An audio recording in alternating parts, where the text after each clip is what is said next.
My name is Melanie.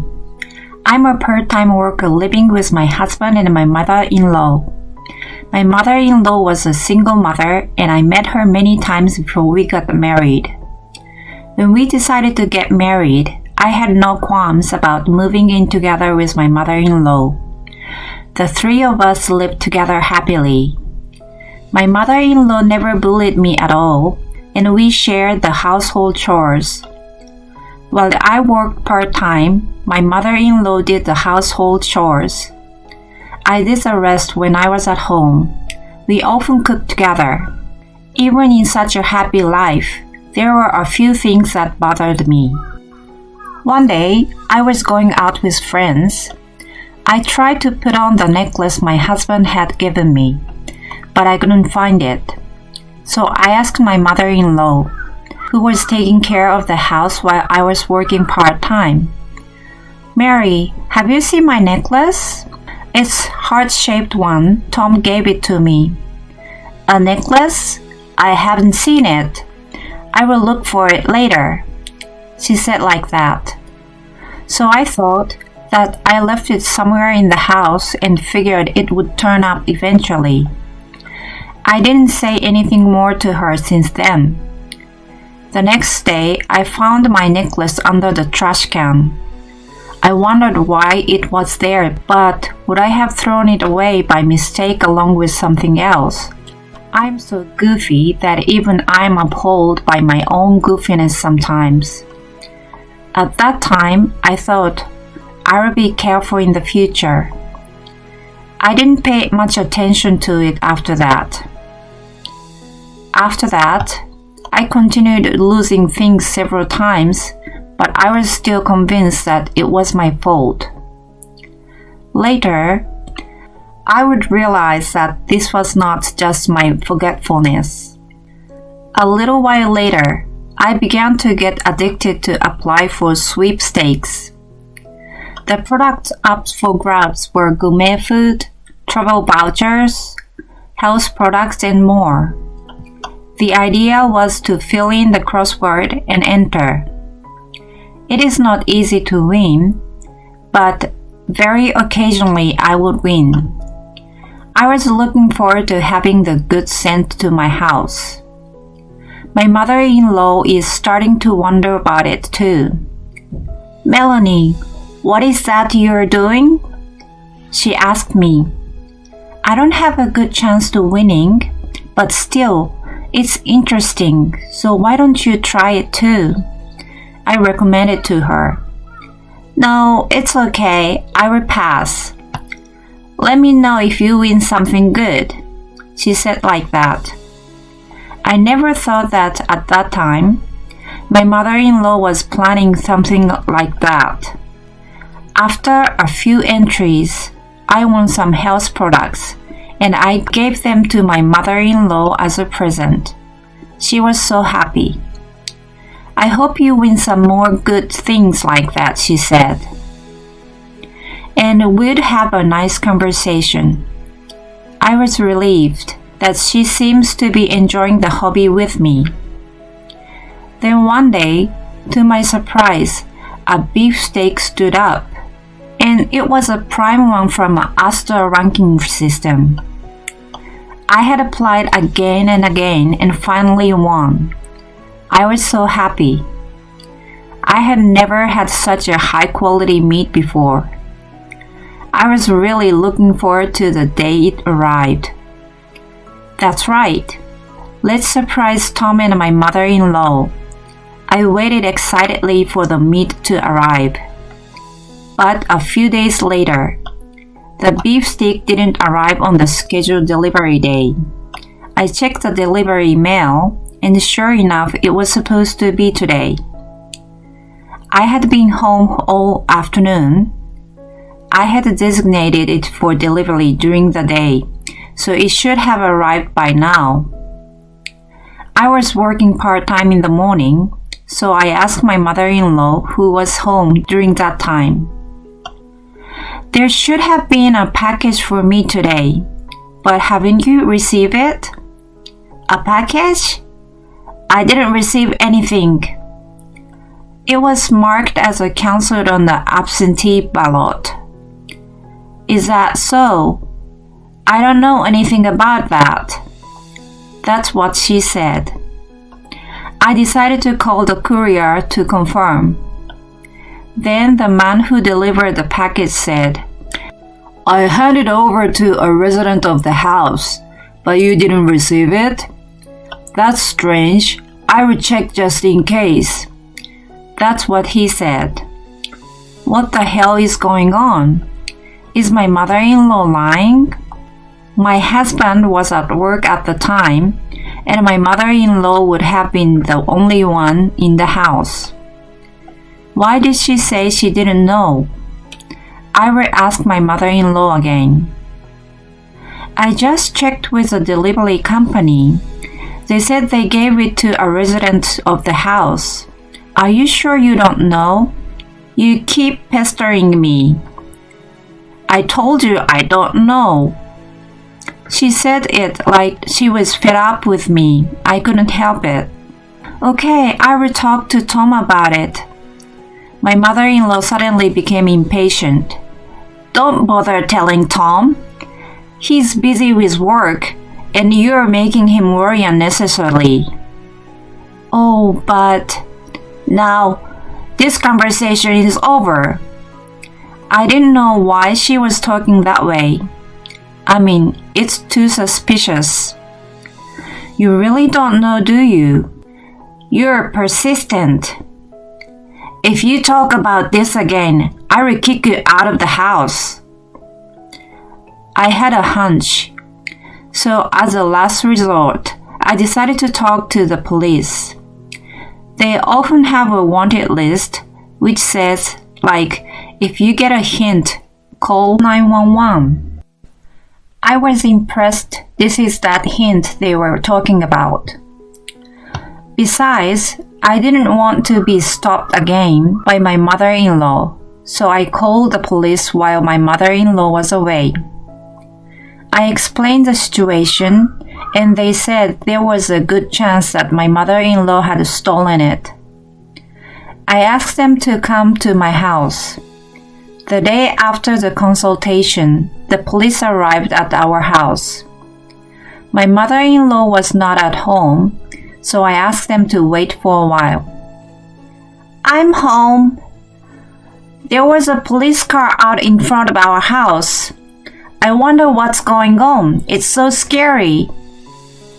As soon as my mother-in-law finished her sentence, she froze on the scene. Oh, we're sorry to bother you. We're from the All Police Department. My mother-in-law's face went pale. Hey, Melanie, did you just call the police? What the hell were you thinking? She started yelling at me out of nowhere. Why are you yelling at me? I was really looking forward to this package that was supposed to come. I've just won a prize. I was going to eat it with everyone. It's embarrassing to make such a big fuss. What if the neighbors start some strange rumors about us? She was very aggressive. But I'd be scared if they were thieves. Then the police officer said, Well, we were just asking you a few questions. You don't have to get so worked up. Or is there something wrong with you? It's not like that. But what is it? There's no need to make such a big fuss over a mere piece of meat. My mother-in-law's words made the place quiet for a moment. Excuse me? What? Get the policeman to leave. How did you know that the meat was in the package? What? The policeman sighed. May I ask what's going on? Then my mother-in-law gritted her teeth and looked down. She thought she couldn't lie anymore.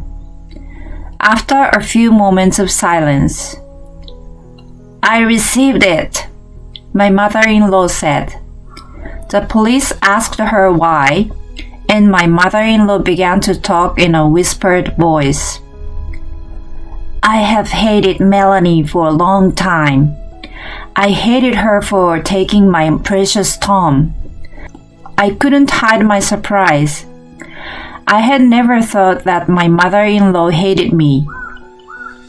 I thought that my husband, my mother-in-law, and I had always lived in harmony and had always gotten along well together. I had no idea that my mother-in-law thought of me this way.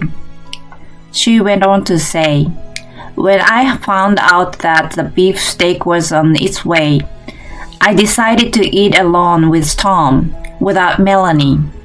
It was a very expensive meat. I wanted to make Tom happy. She wanted to ostracize me. I was shocked. How could I have not realized how much she hated me? But then I remembered. I had lost a necklace my husband had given me once, and when I later found it under the trash can, I didn't lose it. My mother-in-law threw it away, and all the things I thought I had lost after that, it was all my mother-in-law, and all of them were things that Tom gave me. It all makes sense now. All those times I thought I'd lost something. Was it all your doing? The things I lost. All these things were presents that Tom gave me. Yeah, it's disgusting that Tom gave you all those presents. I was trying to think of a way to get Melanie away from Tom. I finally came up with something good. What? She has been doing that to me from the beginning. I didn't realize it at all. I guess I was the only one who thought we were getting along until now. I thought the officers might be taken aback, but they both looked at my mother-in-law with serious expression on their faces. Then one of the officers said, "May I have a word? I'm just checking. You didn't steal anything else than things that belonged to your daughter-in-law, did you?" "I didn't do that, I'm sure." "Are you sure? It's not good to hide things." "Please, bear with me. I didn't take anything else than my daughter-in-law's things." "I see. That's all right then." My mother-in-law turned blue because the police officer suspected her of more crimes. The other policeman, he looked at me and grinned. "I see. So you punished my mother-in-law a little. So where's the meat now?" Oh, I couldn't hear her voice. "What? Where is it?" I asked back. "I ate it. It's gone." "You ate it?" "I think it weighed about 10 pounds. I thought I was just tasting it, but it was so good I couldn't resist. Besides, it was such a delicious meat. I was so hungry when I thought you were going to eat it with Tom that I ate it alone." This stunned me, and also the police officer were taken aback.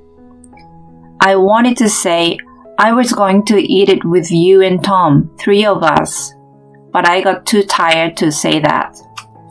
I felt like I'd had enough. I told the officer that I would talk it over with my husband. "I understand. You must feel burdened. I'm glad it wasn't a burglar or a thief." Then the police officer left. I need to talk to my husband first. I called him and told him what was going on. "I'm sorry for my mother's wrongdoings. I'm really sorry." He apologized and came home early that day. And as soon as he got home, he said, "What's going on, Mom? What are you doing?" He immediately confronted my mother-in-law. My mother-in-law was half crying. "No, listen, Tom. No, this is..." She tried to make excuses, but my husband won't even listen. What excuse are you trying to make? Do you even know what you have done? I mean, you even had the police come to the house. Guess that means you wouldn't have confessed your crime unless Melanie called the police. I calmed my husband down for once. We were now alone in the house, just the three of us, and silence fell. At last, the feeling of anticipation was gone, and only a gloomy feeling remained. I broke the silence. You didn't love me at all, right? I loved you, and I was very happy that you treated me so well. I'm so sorry that this happened. Mom, did you do this because you didn't like Melanie? Why? The three of us have been getting along so well together, haven't we? My mother-in-law answered with a depressed look on her face. I have raised Tom all by myself. He's my only son, my precious son, and we've lived together all our lives. After you got married, Melanie became his first priority. We could live together again, but I didn't like having Melanie around. I've harassed her a few times now, but she never even noticed. I didn't like it either. How selfish. I was too dumbfounded to say anything. I looked at my husband, who was equally disgusted as me. What are you talking about? That doesn't mean you can throw away or steal Melanie's things. Besides, you should be thankful you escaped arrest. Yes, I told my husband about the necklace earlier. Besides the necklace, that there have been several times when things my husband gave me and other things have gone missing. And also told him that after a while, those items have come out of the trash. I can't live with my mother who did this to Melanie anymore. As soon as my husband said that, my mother-in-law started crying. I'm sorry. I'm sorry. I'm sorry for everything I've done to Melanie. I will apologize to her. So don't be like that, Tom. My husband didn't change his firm expression. I can't forgive you either. I was so shocked to learn what you truly thought and felt. I understand your feeling for Tom, but I don't think it's right to do something like that. Melanie feels like that, and we will leave this house. And Mom, you will pay for the meat. My mother-in-law broke down crying at those words. Sometime later, we found a new house to live in. We moved out. My mother-in-law said she wanted to live with us until the end, and that she didn't want to be alone, but we didn't change our mind. It was all my mother-in-law's own fault. Now I'm going to start living alone with my husband again. Melanie, I'm so sorry about what happened. I can't believe my mother would do something like that. I'm sorry I didn't realize. He apologized, and I said, You don't need to apologize, Tom. Thank you for believing in me and protecting me. I thanked him. And a few days later, my mother-in-law brought a package of beefsteak. My husband and I ate it together. It was so delicious that it melted in your mouth. I tried to give it to my mother-in-law too, but she must have learned her lesson this time.